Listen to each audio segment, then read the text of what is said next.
Hello, everyone. Good afternoon. My name is Anandi Carol-Woolery, and I'm with Link Picnic Festival. Today, I'm here with Angela Charles. Hi, Angela. Welcome. Hi, everyone. Angela. Hi, Anandi. Hi. Angela is a writer right here in Waterloo Region, and she was kind enough to join us today to read from her newly published novel called Sisi's Journey. I hand it over to you now, Angela. Okay, so I'm going to start at the very beginning, chapter 1. That's where we all start our journey. Chapter 1. Lily Mason hunched forward with outstretched hands in the dim glow from the last stub of a candle. Her long black hair, braided in two, reached her waist as she sat on the tattered mat made from scraps of cloth, which served as a base for an old single mattress. She had come to terms with the fact that even one more day of living this hand-to-mouth existence outside the Kalinago territory would sap the life out of her and her baby girl. The candle had almost burnt to the bottom. The wax pooled around it in the empty tuna can, but the old can was all Lily had.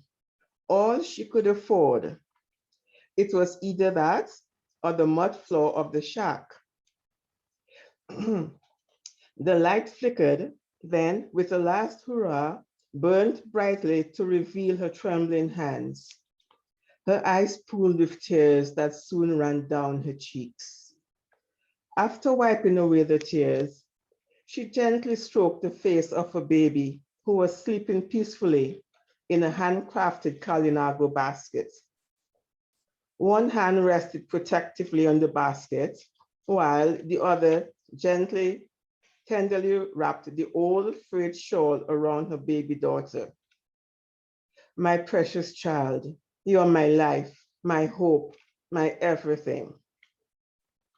Sisi was the light keeping the darkness from taking over her heart and her soul. The baby gave her the strength to wake up every morning with hope. It was time to give her daughter hope for a better tomorrow. How can I take care of you, Sisi? Lily groaned and pressed her hand to her forehead. This is hard, but I must do it. It was a gut-wrenching decision, but essential for her baby's survival. Her husband, Trevor, had disappeared without a trace.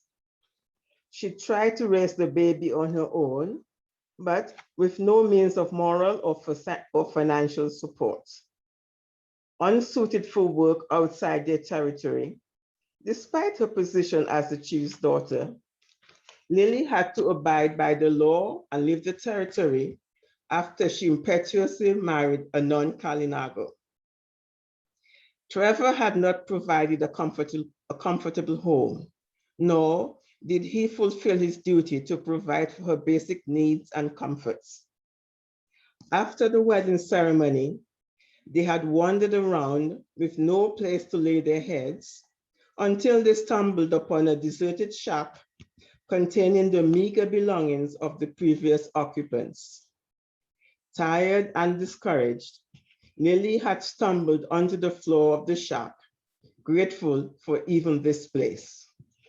On the other hand, Trevor had stood at the entrance and turned up his nose at the surroundings. Although he had no money for more, he ridiculed her efforts to clean the shack, making no effort to help her or to look for more suitable housing. Lily hoped he would have a change of heart, and eventually she could get her personal belongings from the territory when they moved to a proper place. One morning, not only was she alone, but she was also pregnant. Her world fell apart. During her later months, when she had begun to feel the baby move inside her womb, she could no longer fetch water and cook on the outside fireplace. Helplessness, shame, and humiliation broke her spirits. She'd become someone she did not recognize, an impoverished, young woman who depended on the goodness of strangers for survival. Although some people patronized or ignored her, one family in the village had heard of her plight and had left cooked meals, bread, cheese, fruits, and water at her door.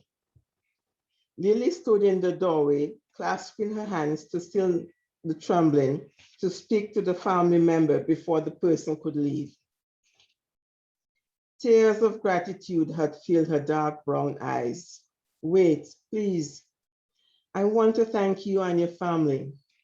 Thank you for caring about us. I appreciate your kindness and generosity. Thank you for the food, clothes, and basket for my baby. Thank you for the cooked meals. It means so much. It is everything to us. She could never repay them. Their thoughtfulness had humbled her when she found the Kalinago basket outside her door. Tears filled her eyes and the cord around her heart tightened, even though she knew that kindness never needed to be repaid. Lily's shame knew no bounds when the baby stared back at her with calm eyes after seeing her tears. At least I'm lucky that you're an angelic baby. Lily stared unseen into the darkness.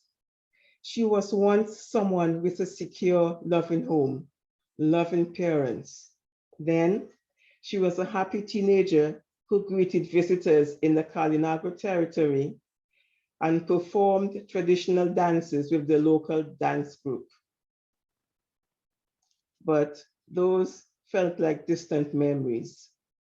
She did not need a mirror to reveal the truth. She saw it, felt it. That young dancer's body was broken, shrunken, and racked with pain and grief. Sorrow filled her mind and soul, becoming her constant companion. She was tired, tired of living with lack, tired of stumbling in the dark. Lily lifted her head and sighed softly. She stood and gazed around the one-room dilapidated shack for the last time. Wooden poles propped up the structure, and air flowed in through the door and in the cracks of the old wooden boards haphazardly nailed around the structure. A piece of cloth draped over the only window, and the broken wooden shutters hung precariously on one side. The box that held her meager possessions was tucked under the table. They were of no use to her. The place held no joy, no memories, nothing of value. Lifting the basket with the sleeping baby close to her chest, she turned, blew out the candle, stepped outside, and pulled the door shut. Weeds did not survive, and even mangy dogs avoided the area. The wasteland extended to those existing with broken dreams and dashed hopes in all the nearby ramshackle sheds. A place for those on the way out, for the downtrodden, for those with nowhere to go. She had somewhere to go. She had found her courage. Lily breathed in deeply, then jutted out her chin, allowing every step to take her further and further away from the bleak, lonely existence. The hem of her long skirt collected dust as she walked along the path. Another world existed outside of that small, forgotten area. Although it was still dark, Lily smelled the warm, fragrant air as she walked down the familiar twisting road, surrounded by trees, citrus fruits, and vegetable gardens. The silence in the early morning made her tighten her hold on the basket and sharpen her resolve. She spoke softly to her baby. My precious child, my life has not turned out as I expected. You are the chief's granddaughter, and I want a better life for you. You don't have to pay the price for my mistake. Sisi, my love, please forgive me for not taking you back with me to the territory. Lily adjusted her hold on the basket. I'm taking you to your father's mother. She's a teacher. She'll ensure that you have the best education. You will be in a place where you'll thrive and prosper. Although Teacher Biddy is not Kalinago, she is kind and will love you unconditionally. Rest, my child. You come from a long line of storytellers. Now, let me tell you a story. Lily stood at the door of the house belonging to her mother-in-law, but her eyes were drawn to the orange glow from the rising sun, signaling the dawn of a new and glorious day. Night was slowly disappearing as the soft rays enhanced the yellow buttercups at the front of the house and the green, red, and orange curtain hedge along the pathway.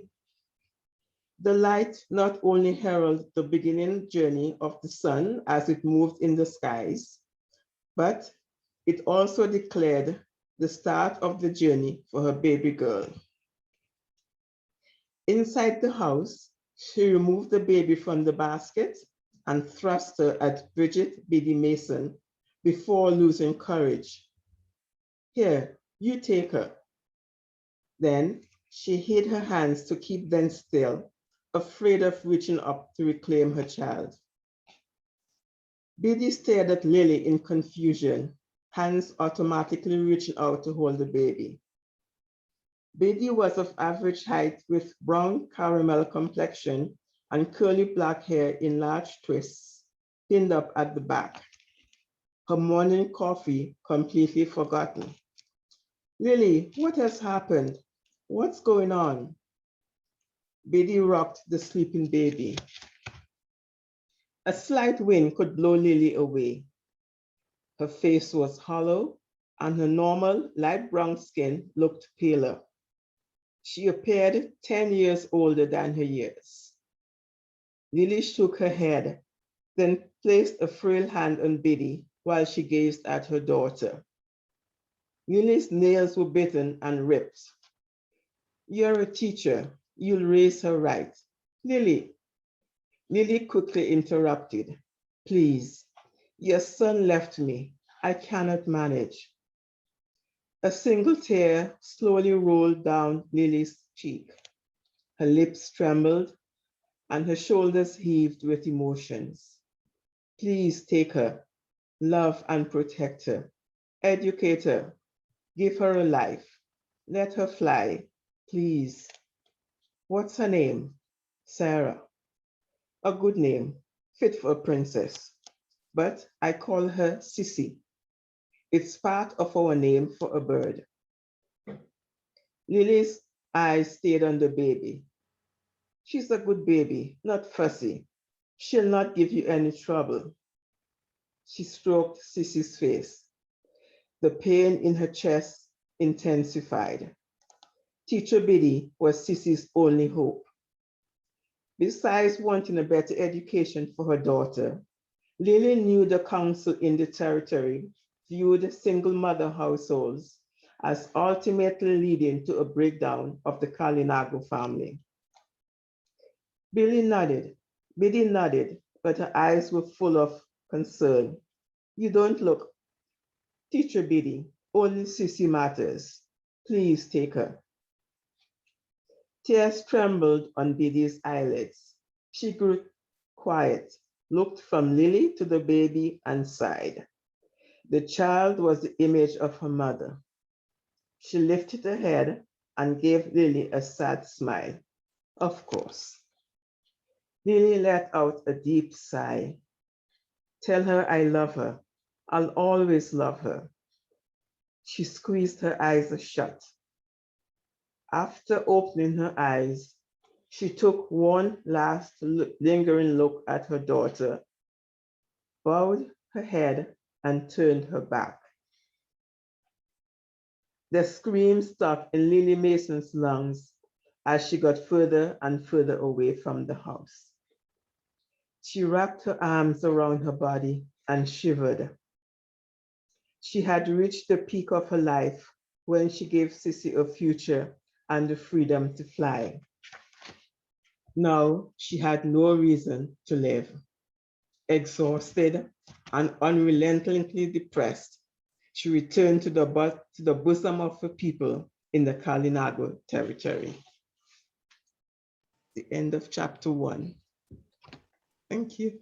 Thank you. Thank you, Angela. I'm just going to put myself here side by side. Okay, so we're back together again. Thank you so much, Angela, for sharing chapter 1. You write so beautifully and you're painting the picture now.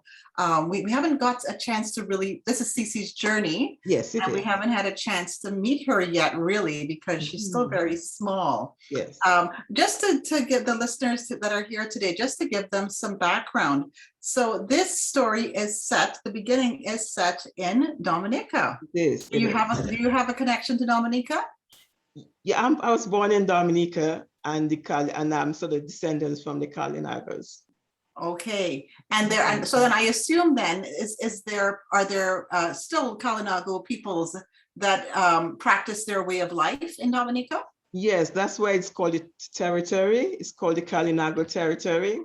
Okay. And this structure at the front of my book is a traditional structure in a traditional village in the territory. So if you go to Dominica, please make sure you visit the Kalinago territory. Right, nice.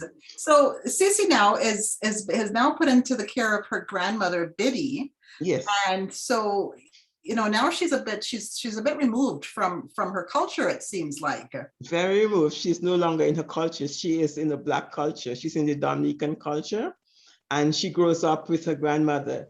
Luckily, she is gifted. She's a gifted child, and she learns everything from her grandmother. But then she's different from everyone, and she's teased everywhere, even at school, and she has to learn to cope. Like most of us do when you're different, you have to learn to cope. And when her grandmother cannot take care of her, the grandmother has to send her to live with the only other living relative, her son. The journey continues. The journey continues. And she leaves Dominica and goes to Canada to live with people who don't like her and in a country she's never been before. So we all find ourselves in these situations. Yes. Yes, her particular journey has some obstacles, and I mean we can give you the Twitter version, but I won't deny the people that are listening that we will put something up in the vendor area, and to make sure that you can get access to there's an ebook and then there's a hardcover book as well. And but thank you, Angela. Even this was a pleasure to hear the first chapter, your beautiful reading. And you have a lovely voice for narrating as well. Thank you for sharing your talents with us today. And we'll just say bye. Thanks for watching and enjoy the rest of the festival. Thank you.